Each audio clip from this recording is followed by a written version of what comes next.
Photography was and is my first love when it comes to creating art. There's nothing like being able to tell stories through stills, whether that's in black and white, and for me, rarely in color. And when I started to dabble into film, which was only 4 years ago in 2020, it kind of rekindled a lot of that first love feeling when I started photography. Just like everybody, I picked up a 35mm film camera, and then I moved on to medium format for more of that clarity, that medium format look, exploring different cameras, and then I eventually went all the way back to 35mm, and that's what most of my work is made on now. But as I naturally progressed in my professional career in directing and filmmaking, I feel like it was only a matter of time and an inevitability that I would explore the motion side of film. Thus enter my Super 16 film camera of choice, the Krasnagorsk 3. Super 16 film has always been a natural medium for watching things like Season 3 of Master of None, Black Swan, the list goes on. And just like our film photography cameras, there are a ton of formats on the motion side of things as well. There's Super 8, there's Super 16, there's 35, which is technically Super 35, not the full frame 35 that we know on digital cameras. And then there's a large format IMAX stuff that we've seen in theaters like Oppenheimer. Super 8 is an incredible starter because it's fun, vibey, loose, the cameras are much more readily available and cheaper to shoot, but Super 16 maintains those lo-fi qualities in a more subtle way. Plus, the cameras available allow for interchangeable lens options. But the reason why I prefer Super 16 over the rest of the formats is because of the look. The larger the format of the film you go, as you already know, increases the fidelity and clarity of your image. Medium format photos typically show more clarity, fidelity to life, and also depth compared to your 35mm counterpart. But sometimes the cleanliness of larger format film is not what you really want if you're going for the more obvious film aesthetics. Oppenheimer was filmed on the largest 70mm IMAX format that you can make a movie on. The depth of field looked crazy, the look was super clean, but to the untrained eye, it doesn't really look that much different from the other movies that are shot on, say, digital cinema cameras. Super 16 is such a small negative, and if I could compare that to our regular film photography formats, I think it might be in the ballpark of, say, the 110 format. And because the negative is so small, the grain is much more visible, there's much more imperfections, and all of that blended together makes such a beautiful image that I personally prefer. And that's what I like right now for my own stuff. Just a good, rugged, colorful picture, and everybody notices, even the untrained eye, they can notice the departure from a really clinical image that you may see on any camera that you could buy off the shelf right now. The K3 is such a great Super 16 camera for beginners like myself and for anybody of the professional range as well. It's a spring-loaded camera, so it doesn't need any batteries and there's no electronics in it. It's very easy to use right out of the box. And this particular K3 is made by an awesome guy named Max. And if you want more information, please follow him on Instagram at K3Super16.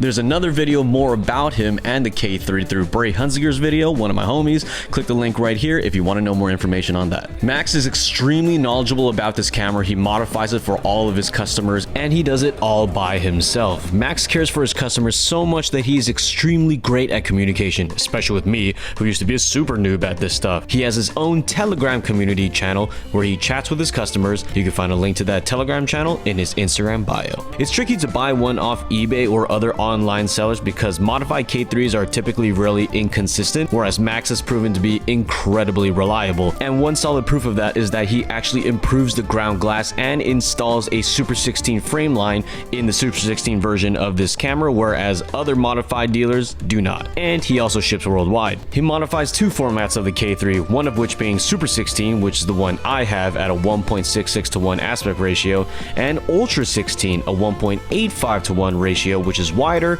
but the image starts to leak into the sprocket holes if you don't mind that. He sells it in the stock C-mount version, which comes with a zoom lens called the Meteor lens, and if you want some footage of that, click on Bray's video that I mentioned earlier. It's awesome. He also makes it in EF mount, so you can use all of your photography lenses if you had a Canon camera in the past, and there's a PL version too if you want to outfit your K3 with cinema glass that you've had before. But whatever lens you put on it, you have to mind the crop factor. This isn't a full frame format like this camera that I'm filming on right now. Super 16, the one I have, I believe the crop factor is 3x. So if I'm using a 9mm lens, which I typically do, it becomes a 27 7mm. So the crop factor is pretty intense. Just keep that in mind. Alright, so here's a quick and easy tutorial on how to load the K3. First, you're going to want to flip the camera on the side where the frame rate setting is on.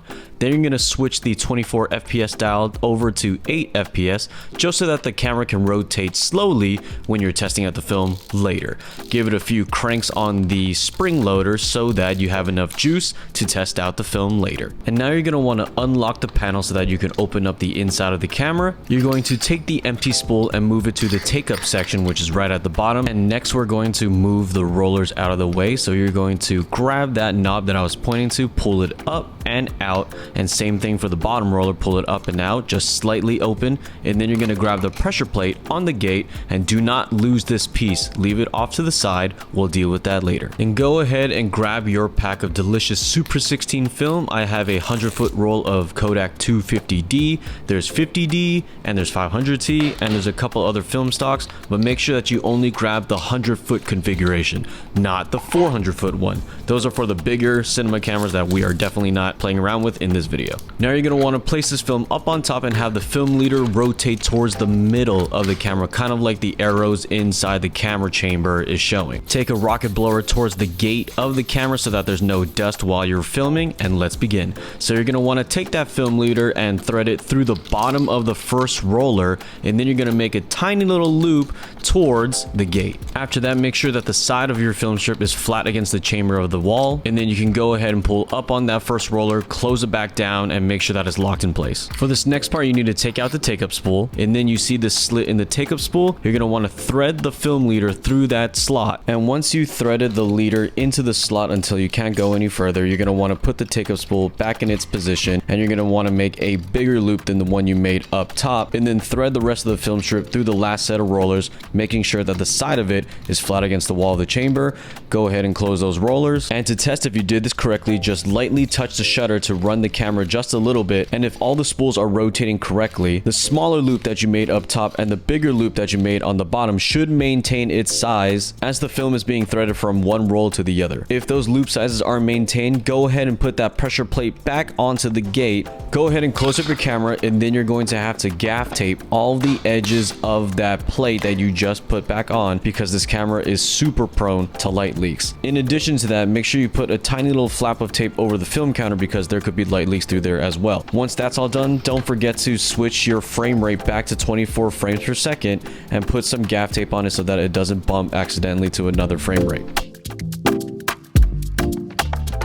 The examples of the footage that you've seen throughout this video were just mere test footage that I've had from the beginning of when I had this camera. I've made much more intentional pieces since then, but it's been taking a while to get those developed and scanned because the whole process for taking care of motion picture film is expensive, a little bit more complicated than your still photography counterpart. But as you can imagine, getting started with motion film is very intimidating. I, for one, was very scared to even use this camera, even though it was kindly provided by Max. It was just so intimidating. I didn't want to mess up. I didn't want to waste money. But just like film photography with our Canon AE1s or Mamiya RZ67s, you just got to jump in the water and make mistakes. Except this time you would be making 24 mistakes a second if you're not doing it correctly. So the fear is justified. Underexposure is still something that you should avoid, but I have made a mistake of overexposing and underexposing, and it just didn't look bad at all. I don't really know the science behind it, but I can only imagine that there's just inherent properties of motion film that's a little bit different from the Kodak Portra 400s that like we're used to shooting, and the process is ECN2. Of course, we have film photography rolls that could be processed in ECN2 like the Silver Sols lineup, but I guess ECN2 just is more forgiving as a process or provides more dynamic range. I could always invest in better glass to kind of clean up the images that I've been making so far, like maybe some with less distortions, some that are a little bit sharper, but again, the ceiling for high fidelity imagery in Super 16 is very low, which is what I like because it kind of provides more freedom to just shoot, to just make independent art without a crew, just solo filmmaking. It's awesome, and you can start today if you also have a K3 in your hands or a Bolex, for example. And before we head out, I gotta thank the sponsor of this video, video, Squarespace. Squarespace provides some of the industry-leading tools for making a portfolio for photographers like us who want to be taken seriously. I recently renovated my website to be more focused on my documentary work. Squarespace allows a lot of customizability from their award-winning templates to something as simple as changing the background to black. I love how my website feels more mature, and if I have any questions or problems, I know I can contact the 24/7 customer service to get myself squared away. You can start a free trial today at squarespace.com/ChrisChew. Use my code ChrisChew at checkout for 10% off your first purchase. Thank you to Squarespace for sponsoring this video. And in the next video that's coming out, it's going to be a kind of mix of all the Super 8 and Super 16 footage that I've made thus far in a video kind of essay format, which I'm really excited to show you because it's kind of in the direction that I want to, I guess, show you guys on YouTube. Not all the time because it's really expensive, but thank you guys so much for watching. Make sure you like, subscribe, and comment down below about what you thought, and I'll see you in the next video. Peace.